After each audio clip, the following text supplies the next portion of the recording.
রাতে শাশুড়িমা ঘরে ঢুকে হেসে বললেন, তোমাকে একটু চিন্তিত দেখাচ্ছে, কিছু হয়েছে নাকি? আমি তাড়াতাড়ি উত্তর দিলাম, না শাশুড়িমা, কিছু হয়নি, আমি ভালোই আছি। তিনি তখন আমার পাশে এসে বসলেন এবং বললেন, তাহলে এত ভাবছ কেন? তারপর ধীরে ধীরে আমার মাথায় হাত বুলিয়ে বললেন, এভাবে মন খারাপ করো না। তার আন্তরিক ব্যবহার ধীরে ধীরে আমাকে স্বস্তি দিতে শুরু করল, যেন সবকিছু একটু চিন্তা হালকা হয়ে গেল। আমি কিছুক্ষণ চুপ করে থাকলাম, মনের মধ্যে এক অদ্ভুত প্রশান্তি ভর করেছিল। এক সন্ধ্যায় আমি ক্লান্ত শরীরে নিজের ঘরে শুয়ে বিশ্রাম নিচ্ছিলাম। চোখ বন্ধ করে শুয়েছিলাম, যেন সারাদিনের ক্লান্তি কাটানোর চেষ্টা করছিলাম। ঠিক সেই সময় শাশুড়ি মা এসে আমার পাশে এসে বসে রইলেন। তিনি কিছু না বলে চুপচাপ আমাকে লক্ষ্য করতে লাগলেন। কিছুক্ষণ পর তিনি বিছানার চাদরটা নিয়ে আলতোভাবে আমার গায়ে দিলেন। তারপর ধীরে ধীরে আমার মাথায় হাত বুলাতে লাগলেন। যেন তার স্নেহময় স্পর্শে আমি স্বস্তি পাই এবং আরাম বোধ করি। তিনি আমার অনেক যত্ন নিতেন, আমি তাকে বারণ করতে চাইছিলাম। আমার কিছু বলার আগেই শাশুড়িমা হঠাৎ করে আমার ঠোঁটের সামনে আঙুল রাখলেন। তিনি মৃদু কণ্ঠে বললেন, এই মুহূর্তে কিছু বলার প্রয়োজন নেই। বরং তোমার মাথায় একটু হাত বুলাতে দাও। এতে তোমার শরীরের ক্লান্তি কমে যাবে। আমার মনে তখনও কিছুটা অস্থিরতা ছিল। তিনি আবারও বললেন, অনেকদিন ধরেই কিছু বলার চেষ্টা করছিলাম, কিন্তু কখনো সাহস করে তোমাকে বলতে পারিনি। তারপর তিনি, হ্যালো বন্ধুরা, তোমাদের সকলকে আমাদের আজকের একটি রোমাঞ্চকর গল্পে স্বাগতম। আশা করছি গল্পটি তোমাদের ভালো লাগবে। গল্পটি শুরু হয় যখন আমি শহরে এসে শ্বশুরবাড়িতে থাকতে শুরু করি। আমার বয়স তখন ২৪ বছর। আমার মা বাবা অনেক কষ্ট করে আমাকে উচ্চশিক্ষা দিয়েছিলেন। পরে আমি চাকরি পেয়ে শ্বশুরবাড়িতে চলে আসি। আমার বাড়িতে মা বাবা এবং স্ত্রী ছিলেন, তবে দুঃখজনকভাবে আমার স্ত্রী ১ বছর আগে একটি অসুস্থতার কারণে আমাদের ছেড়ে চলে যান। তখন আমার শাশুড়িমা শহরে একাই থাকতেন, কারণ আমার শ্বশুর বিদেশে চাকরি করতেন।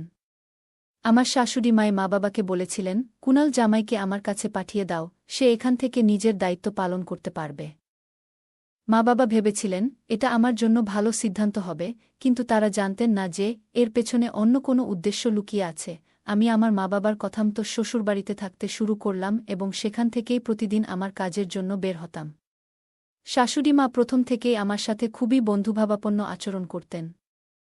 তিনি প্রায়ই বলতেন, তোমার শ্বশুর বাইরে চলে যাওয়ার পর আমি একদম একা হয়ে গেছি। আমার একমাত্র মেয়ে, তোমার স্ত্রী, চলে যাওয়ার পর আমার অনেক ইচ্ছাগুলো অপূর্ণ রয়ে গেছে। আমি প্রতিবারই শাশুড়িমাকে শান্ত করতাম, বলতাম, আপনি চিন্তা করবেন না, বাবা শীঘ্রই ফিরে আসবেন। কাজ থেকে ফিরে আসার পর দেখতাম শাশুড়িমা আমার জন্য সবসময় খাবার তৈরি করে রেখেছেন। তিনি আমার পাশে বসে ভালোবাসার সাথে নিজে হাতে আমাকে খাওয়াতেন। শাশুড়ি মায়ের এই যত্ন দেখে আমি খুব খুশি হতাম এবং ভাবতাম, উনি আমাকে কতই না যত্ন করেন। দিনগুলো স্বাভাবিকভাবেই কাটছিল, তবে ধীরে ধীরে আমার শাশুড়িমা মাঝে মাঝে রাতে আমার ঘরে এসে থাকতেন। তিনি কখনো কখনো আমার মাথায় হালকা করে হাত বুলিয়ে বিশ্রাম নিতে সাহায্য করতেন, যা আমাকে মাঝে মাঝে একটু বিভ্রান্ত বা অপ্রস্তুত করে দিত। শাশুড়ি মায়ের বয়স তখন মাত্র ৩৮ বছর ছিল, কিন্তু তার স্নেহময় আচরণ সবসময় স্বাভাবিক ছিল। আমি রাতে প্রায়ই একটু দূরে থাকতে চেষ্টা করতাম, যাতে নিজেকে অস্বস্তি থেকে বাঁচাতে পারি। তাকে আমি অনেক সম্মান করতাম, কারণ তিনি আমার বউয়ের মা, মানে আমারও মা। আমি একজন সাধারণ মানুষ, আমারও আবেগ ছিল। যখন শাশুড়িমা আমার প্রতি যত্নশীল হতেন, মাঝে মাঝে ভেতরে একটা ভিন্ন অনুভূতি হতো। তবে আমি সবসময় নিজেকে সংযত রাখতাম, কারণ সম্পর্কের মধ্যে থাকা সীমাবদ্ধতাগুলো আমি সবসময় শ্রদ্ধার সঙ্গে মেনে চলতাম এবং তা কখনোই লঙ্ঘন করতে চাইনি। শাশুড়ি মায়ের বাড়ি ছিল বেশ বড়, কিন্তু তার জীবনের একটি শূন্যতা আমাকেও কষ্ট দিত। তিনি সবকিছু থাকা সত্ত্বেও তার স্বামী প্রায় দূরে থাকতেন। শাশুড়ি মায়ের এই একাকিত্ব আমাকে ভাবাত।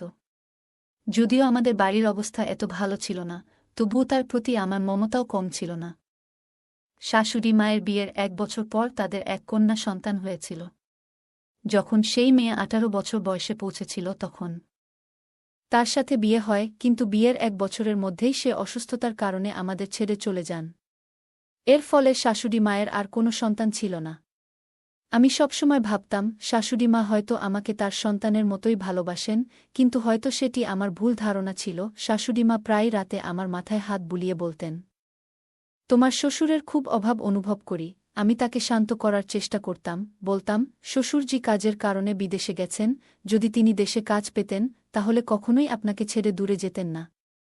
যখন তিনি ফিরে আসবেন তখন আপনার সব চিন্তা দূর হয়ে যাবে। শাশুড়িমা সব কথা শোনার পরও মাঝে মাঝে বলতেন, তুমি কি আমার কিছু আশা পূরণ করতে পারবে না? আমি সবসময় বিনয়ের সাথে উত্তর দিতাম, শাশুড়িমা, আমি তো সবসময় আপনার পাশে আছি, যে কোনো সময় কিছু দরকার হলে বলবেন। তবে তিনি হয়তো অন্য কিছু বোঝাতে চাইতেন, যা আমি তখন সঠিকভাবে বুঝতে পারতাম না। যদি আমি আগেই তার ইঙ্গিতগুলো বুঝতে পারতাম, তবে হয়তো ভবিষ্যতে এত জটিল পরিস্থিতিতে পড়তে হতো না। এক গ্রীষ্মের দিনে আমি কাজ থেকে একটু তাড়াতাড়ি বাড়ি ফিরেছিলাম। প্রচণ্ড গরমে আমি পুরো ঘামে ভিজে গিয়েছিলাম, তাই দ্রুত আমি যখন শাওয়ার নিয়ে বাইরে এলাম, দেখি শাশুড়িমা ঘরের মধ্যে বসে আছেন, হাতে একটা তোয়ালে এবং আরেক হাতে ঠান্ডা শরবতের গ্লাস। তাকে দেখে আমি জিজ্ঞাসা করলাম, আপনার কি কিছু দরকার ছিল? তিনি হেসে বললেন, না, তুমি এত গরমের মধ্যে কাজ থেকে ফিরেছ, তাই তোমার জন্য ঠান্ডা শরবত এনেছি। তিনি শরবতের গ্লাস নিয়ে আমার পাশে এসে বসলেন এবং আমার শরীর তোয়ালে দিয়ে মুছতে লাগলেন। আমার একটু অস্বস্তি হচ্ছিল, তবে আমি চুপচাপ দাঁড়িয়ে রইলাম। শাশুড়িমা আমাকে দেখে হেসে বললেন, তোমার শরীর বেশ সুগঠিত, তুমি কি জিম করো? আমি হালকা হাসি দিয়ে বললাম, না শাশুড়িমা, ছোটবেলা থেকেই এমনই আছি। তিনি আরও মজা করে বললেন, সুস্বাস্থ্যের প্রতি আমার বরাবরই একটা দুর্বলতা আছে। তার এই কথা শুনে আমি হাসির সাথে বিশ্বাসটা উড়িয়ে দিলাম। আমার শাশুড়িমা দেখতে খুবই সুন্দর ছিলেন, তার রূপ যে কাউকে মুগ্ধ করতে পারত। কিন্তু যখনই তিনি আমার সামনে আসত, আমি সবসময় নিজেকে দূরে রাখার চেষ্টা করতাম। তাই আমি তাড়াতাড়ি শরবতের গ্লাস নিয়ে তাকে বললাম, আচ্ছা, আমি নিজে মুছব, আপনি চিন্তা করবেন না। আমি নিজেই কাজটা করে নিতে পারব, তুমি তো এমনিতেই সারাদিন ঘরের এত কাজ করো। এটা শুনে সে হাসতে হাসতে বলল, এটা তো আমার কর্তব্য, আর এই বলে সে ঘর থেকে বেরিয়ে গেল। সে বেরিয়ে যেতেই আমি গভীরভাবে নিঃশ্বাস ফেললাম। আমি তাড়াতাড়ি উঠে তৈরি হয়ে নিচে লাঞ্চ করতে চলে গেলাম। ডাইনিং টেবিলে খেতে বসেছিলাম। তখন শাশুড়িমা এসে পাশে বসলেন এবং স্নেহের সাথে আমার হাত ধরে খাবার খাইয়ে দিতে চাইলেন। আমি বিনয়ের সাথে বললাম, আমি নিজেই খেতে পারব, কিন্তু তিনি শোনেননি, বরং নিজের যত্নের মাধ্যমে আমার পাশে ছিলেন। যখন তিনি আমার হাত ধরেছিলেন তখন কিছুটা অস্বস্তি অনুভব করছিলাম, তবে নিজেকে শান্ত রাখলাম। তার এই যত্নশীল আচরণে আমার মনে এক ধরনের স্নেহ তৈরি হল, কিন্তু নিজেকে বোঝালাম, এভাবে না ভাবাই ভালো। এরপর শাশুড়ি মাকে বললাম, আমার পেট ভরে গেছে, এবং দ্রুত উঠে নিজের ঘরে চলে গেলাম। আমার এই আচরণে হয়তো শাশুড়ি মা একটু অপ্রসন্ন হলেন, কারণ রাতের বেলা তিনি আমার ঘরে এসে জানতে চাইলেন, তুমি ঠিক আছো তো? তুমি কি আমার উপর রাগ করেছ? আমি বললাম, না না, এমন কোনো কথা নয় শাশুড়িমা। তারপর তিনি আমার পাশে এসে বসলেন এবং হাসিমুখে বললেন, তাহলে ব্যাপারটা কি? এই বলে তিনি আলতো করে আমার চুলগুলোকে স্নেহের সাথে হাত বোলাতে লাগলেন। তিনি আমার মাথায় আলতোভাবে হাত বুলিয়ে দিতে লাগলেন, যেন আমার সারা দিনের পরিশ্রমের ক্লান্তি একটু কমে। অফিস থেকে ফিরে এসে আমি সবসময় একটু ক্লান্ত থাকতাম। আমি চোখ বন্ধ করে শুয়েছিলাম, আর এটা দেখে শাশুড়িমা আস্তে করে বিছানার চাদরটা তুলে আমার গায়ে দিয়ে দিলেন আর বললেন, সব ঠিক হয়ে যাবে, বেশি চিন্তা করো না। তিনি বুঝতে চেষ্টা করছিলেন আমার মানসিক অবস্থাটা, কিন্তু আমার মনের অস্থিরতা সহজে কমছিল না। আমি তাকে ঘুমাতে যেতে বললাম। তিনি হঠাৎই আমার ঠোঁটে আঙুল রাখলেন এবং বললেন, তুমি কিছু বলো না, আমি তোমার মাথায় আলতোভাবে হাত বুলাতে চাই, এতে তোমার ক্লান্তি দূর হবে, বললেন তিনি। আমি কিছুটা অস্বস্তি বোধ করছিলাম। তিনি আরও বললেন, অনেকদিন ধরে তোমার সাথে এভাবে কথা বলার ইচ্ছে ছিল, কিন্তু তুমি কখনোই আমার অনুভূতিগুলো বুঝতে চাওনি। ঠিক সেই সময়ে আমার ফোনের রিংটোন হঠাৎ জোরে বেজে উঠল, আর সেই শব্দে আমি হঠাৎ চমকে উঠে দ্রুত ফোন হাতে নিয়ে একপাশে সরে গেলাম। আমি লজ্জিতভাবে বললাম, আমাকে ক্ষমা করবেন, আর এই বলে ফোন হাতে নিয়ে দ্রুত ঘর থেকে বেরিয়ে গেলাম। শাশুড়ি মা ঘরে বসেই আমাকে ডাকছিলেন, কিন্তু আমি তার কথার প্রতি কোনো প্রতিক্রিয়া না দেখিয়ে সরাসরি নিচে গার্ডেনের দিকে চলে এলাম। গার্ডেনে এসে আমি ভাবতে লাগলাম, যদি এই ফোন না বাজত, তাহলে হয়তো আমি নিজেই বড় বিপদে পড়ে যেতাম। আমি সিদ্ধান্ত নিলাম যে এখন থেকে আমাকে শাশুড়ি মায়ের সাথে একটু দূরত্ব বজায় রাখতে হবে। এটাই সবার জন্য ভালো হবে। এই সব ভাবতে ভাবতে আমি যখন ফোন তুললাম, তখন আমার পুরনো বন্ধু রমেশ কণ্ঠস্বর শুনতে পেলাম। সে আমাকে বলল, কুনাল, আমি তোমার কোম্পানিতেই কাজ শুরু করেছি। এবার আমরা একসাথে কাজ করতে পারব। রমেশ আমার শৈশবের বন্ধু, যে আমার গ্রামের পাশের বাড়িতেই থাকত। আমি তাকে আগেই বলেছিলাম যে আমি শহরে এসে একটা কোম্পানিতে কাজ করছি। আর আজ সে নিজেও সেই একই কোম্পানিতে যোগ দিয়েছে। তোমার চাকরি হয়ে গেলে কিছুদিন পর আমিও সেই একই জায়গায় চাকরি করব। রমেশ বলল। আমাদের শৈশবের বন্ধুত্ব ছিল খুব গভীর, আর সেই জন্যই আমরা একসাথে অনেকক্ষণ ধরে বিভিন্ন বিষয় নিয়ে কথা বললাম। এরপর আমি ফোনটা রেখে নিজের ঘরের দিকে চলে এলাম। যখন আমি ঘরে ফিরে এলাম, তখন দেখলাম শাশুড়ি মা তাদের ঘরে চলে গেছেন। আমি দ্রুত নিজের ঘরের দরজা বন্ধ করে বিছানায় শুয়ে পড়লাম। আমি ভাবতে শুরু করলাম যে এখন থেকে আমাকে শাশুড়ি মায়ের সঙ্গে একটা নির্দিষ্ট দূরত্ব বজায় রাখতে হবে, কারণ এটাই আমাদের সকলের জন্য ভালো হবে। যদি কোনোভাবে এই সম্পর্কের সীমা লঙ্ঘন হয়ে যায়, তাহলে পরবর্তী সময়ে আমার জন্য বড় বিপদ হতে পারত। কারণ আমি তাকে অনেক সম্মান করি। এইসব চিন্তা করতে করতে কখন যে ঘুমিয়ে পড়লাম তা টেরই পাইনি।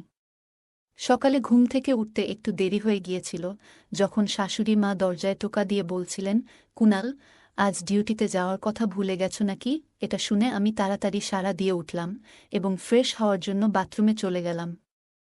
বাথরুম থেকে ফ্রেশ হয়ে আমি সরাসরি আমার ডিউটিতে রওনা হলাম। আজ আমি কোনো নাস্তা করিনি, এমনকি শাশুড়ি মায়ের সাথেও একটাও কথা বলিনি। তিনি আমাকে পেছন থেকে ডাকছিলেন, কিন্তু আমি কোনো প্রতিক্রিয়া না দেখিয়ে বাড়ির বাইরে চলে গেলাম। কোম্পানিতে পৌঁছে দেখলাম রমেশ সেখানে আমার জন্য অপেক্ষা করছে। রমেশকে দেখে আমি খুব খুশি হয়ে গেলাম। আমরা দুজনেই আমাদের কাজে মন দিলাম। দুপুরের খাবারের সময় রমেশ আমার সাথে অনেক গল্প করল। সে হেসে বলল, আমি তো এখানে হোস্টেলে থাকি আর তুই নিজের শাশুড়ির সাথে থাকছিস, ভালোই তো মজা করছিস। তুই তো বাড়ির রান্না করা খাবারও খাস, আর আমি হোস্টেলের বাজে খাবার খেতে বাধ্য হচ্ছি।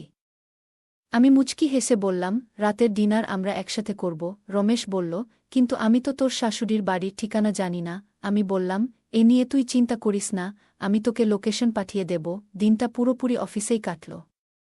সন্ধ্যায় বাড়ি ফিরে আমি রমেশকে আমার লোকেশন পাঠিয়ে দিলাম। বাড়ি এসে দরজার সামনে শাশুড়ি মা আমাকে অপেক্ষা করতে দেখলেন। যখন তিনি আমার কাছে এলেন, আমি একটু দূরে সরে গেলাম, কারণ গত রাতের ঘটনাটা নিয়ে আমি খুবই বিব্রত ছিলাম। আমি লজ্জায় মাথা নিচু করে বললাম, আজ সন্ধ্যায় আমার একজন বন্ধু আসছে। যদি সম্ভব হয় তুমি তার জন্যও রাতের খাবার তৈরি করে দিও। সে হোস্টেলে থাকে। শাশুড়ি মা হাসি মুখে বললেন, তুমি চিন্তা করো না, আমি তোমাদের দুজনের জন্যই ভালো করে ডিনার তৈরি করে দেব। তুমি আমার সাথে কথা বলছো না কেন? শাশুড়ি মা বললেন।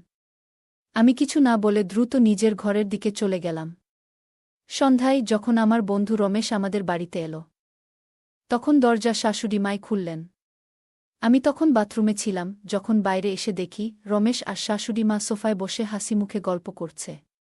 তাদের এভাবে কথাবার্তা বলতে দেখে আমি একটু অবাক হয়ে গেলাম।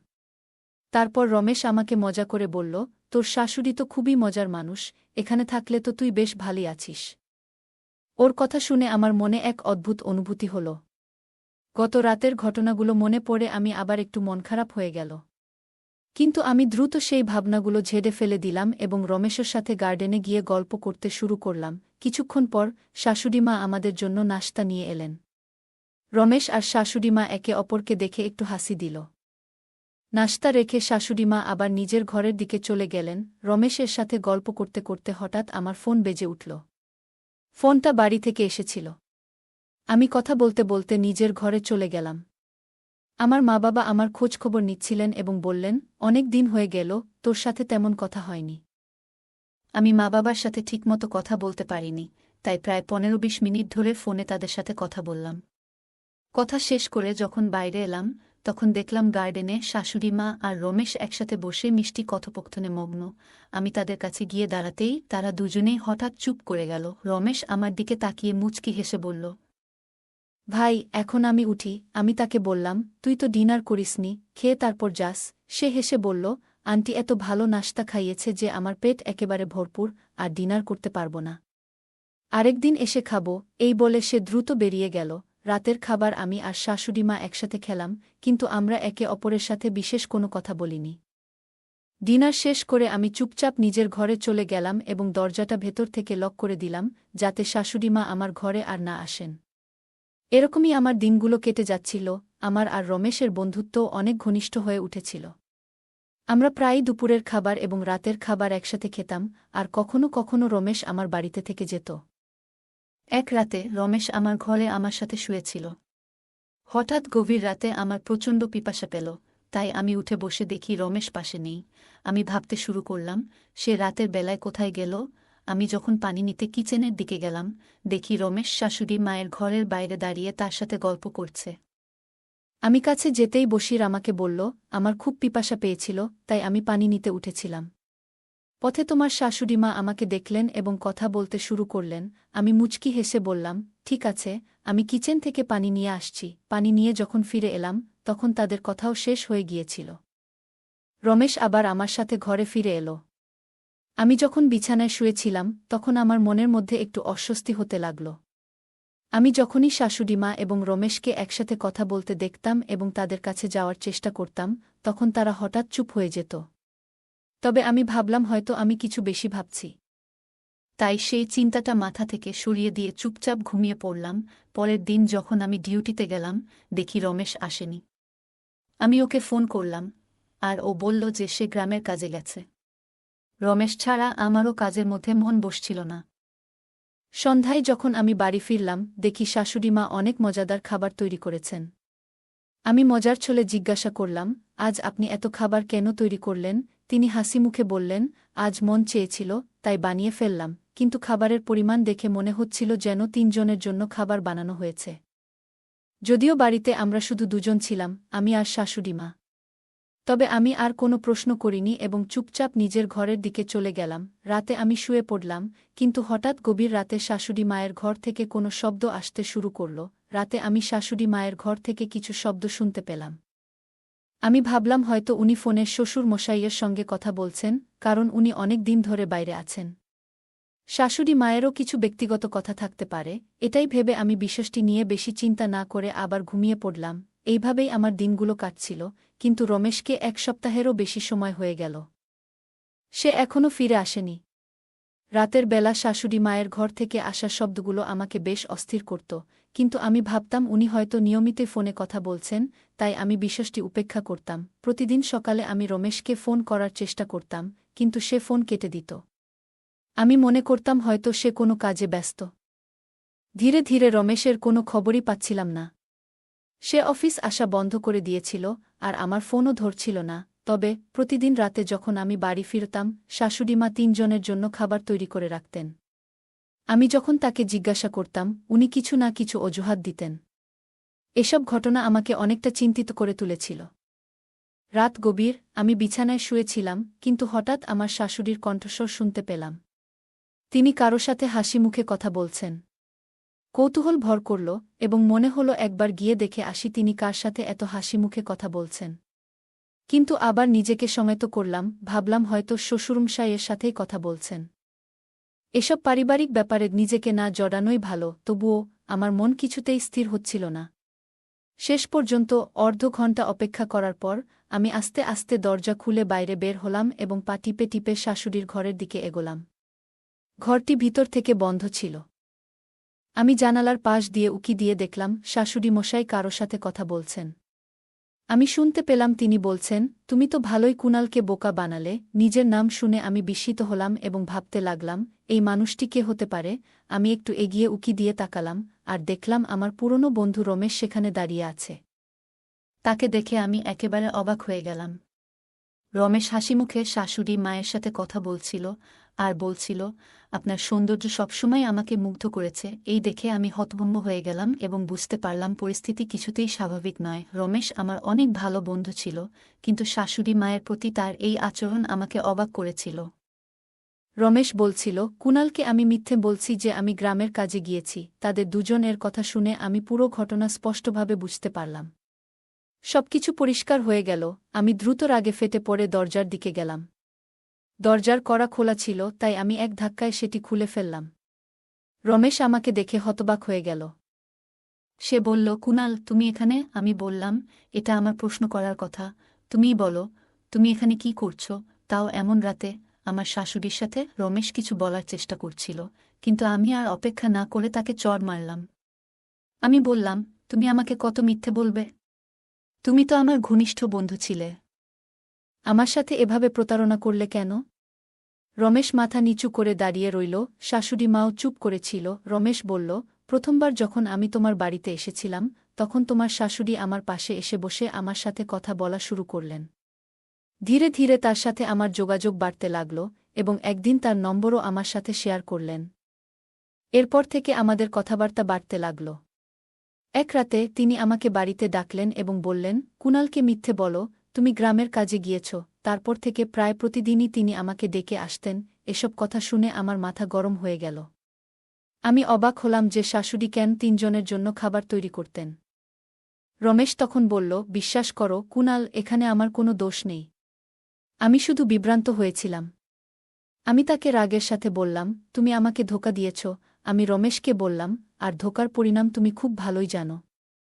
আজ থেকে তোমার সাথে আমার আর কোনো বন্ধুত্ব নেই। রমেশ আমার সামনে হাতজোড় করে অনুরোধ করতে লাগল, কিন্তু আমি তার কোনো কথাই শুনলাম না। রাগে ফেটে পড়ে তাকে ঘর থেকে ধাক্কা দিয়ে বের করে দিলাম। এরপর আমি শাশুড়ি মাকে বললাম, আপনি এই কাজ করার আগে একবারও ভাবলেন না? আপনি বিবাহিত, আপনার নিজের স্বামী আছে। শাশুড়ি মা কান্নাজড়িত কণ্ঠে বললেন, তোমার শ্বশুর যখন থেকে দেশের বাইরে গেছে তখন থেকে একবারও ফিরে আসেনি। সে তো ফোনেও আমার সাথে তেমন কথা বলে না। আমারও কিছু আবেগ আছে যা পূরণের জন্য একজন স্বামীর প্রয়োজন। কিন্তু যদি স্বামী সঙ্গ না দেয় তাহলে একজন নারীর আর কি করার থাকে? আমি ধীরে ধীরে শান্ত হয়ে বললাম, আমি বুঝি শ্বশুরমশাই আপনাকে সময় দিতে পারেন না। তিনি দূরে থাকেন, কিন্তু তার সবটাই তো আপনাদের জন্য। তিনি বিদেশে গিয়ে কষ্ট করছেন যাতে আপনারা এখানে ভালো থাকতে পারেন। আপনি কি কখনো ভেবে দেখেছেন কত পরিবার এমন আছে যারা টাকার অভাবে দিন কাটায়, না খেয়ে ঘুমাতে যায়? আপনাকে কখনো এমন কষ্ট সহ্য করতে হয়নি। আমার কথা শুনে শাশুড়িমা নিঃশব্দে কাঁদতে লাগলেন। শাশুড়িমা খুব লজ্জিত হলেন এবং কান্নায় ভেঙে পড়লেন। তাকে কিছু না বলে আমি সরাসরি আমার ঘরে ফিরে এলাম। এরপর শ্বশুরমশাইকে একটি বড় মেসেজ লিখলাম। তবে শাশুড়ি মায়ের ঘটনাগুলো আমি শ্বশুরমশাইকে জানাতে পারিনি। কয়েকদিনের মধ্যেই শ্বশুরমশাই আমার মেসেজ পড়ে বাড়িতে ফিরে এলেন। তাকে দেখে শাশুড়িমা প্রথমে খুব খুশি হলেন, কিন্তু ভেতরে ভেতরে শঙ্কিত হয়ে পড়লেন। ভাবতে লাগলেন, হয়তো আমি শ্বশুরমশাইকে সব বলে দিয়েছি। আমি জানতাম যদি শ্বশুরমশাইকে সব সত্যি বলতাম তাহলে এই পরিবার হয়তো ভেঙে যেত। যা আমি কখনোই চাইনি। আমি মেসেজে শ্বশুরমশাইকে লিখেছিলাম যে শাশুড়িমা আপনাকে খুব মিস করছেন এবং তার স্বাস্থ্যের অবনতি ঘটছে। যদি আপনি তাড়াতাড়ি ফিরে না আসেন তবে হয়তো তিনি হৃদরোগে আক্রান্ত হতে পারেন। এই কথা শুনে শ্বশুরমশাই খুবই চিন্তিত হয়ে পড়লেন এবং দ্রুত বাড়িতে ফিরে এলেন। যখন শ্বশুরমশাই শাশুড়ি মায়ের সাথে এ বিষয়ে কথা বললেন, তিনি নিচের দিকে তাকিয়ে মৃদু হেসে মাথা নাড়লেন। শাশুড়ি মা বুঝে গেলেন যে আমি শ্বশুরমশাইকে মিথ্যে বলেছি। এরপর থেকে শ্বশুরমশাই ও শাশুড়ি মা সুখে শান্তিতে জীবনযাপন করতে লাগলেন। আমি আর এসব বিষয়ে বাবাকে জানাইনি। আমার শাশুড়ি মা এখন আগের থেকে ভালো আছেন। তার ভালো থাকা দেখে আমারও ভালো লাগত। সত্যি জীবন মানুষকে কত কিছুই না শিক্ষায়। আমি শ্বশুরবাড়ি ছেড়ে দিয়ে একটি ভাড়া করা রুমে থাকতে শুরু করলাম এবং রমেশ এর সাথে সব ধরনের যোগাযোগ বন্ধ করে দিলাম। বন্ধুরা, এবার আপনারাই বলুন, এই ঘটনার জন্য দায়ী কে? আমার শ্বশুর, আমার শাশুড়ি, নাকি আমার বন্ধু রমেশ? আপনার মতামত কমেন্টে জানাতে ভুলবেন না। যদি ভিডিওটি ভালো লেগে থাকে তবে লাইক, শেয়ার এবং সাবস্ক্রাইবই করতে ভুলবেন না। ধন্যবাদ।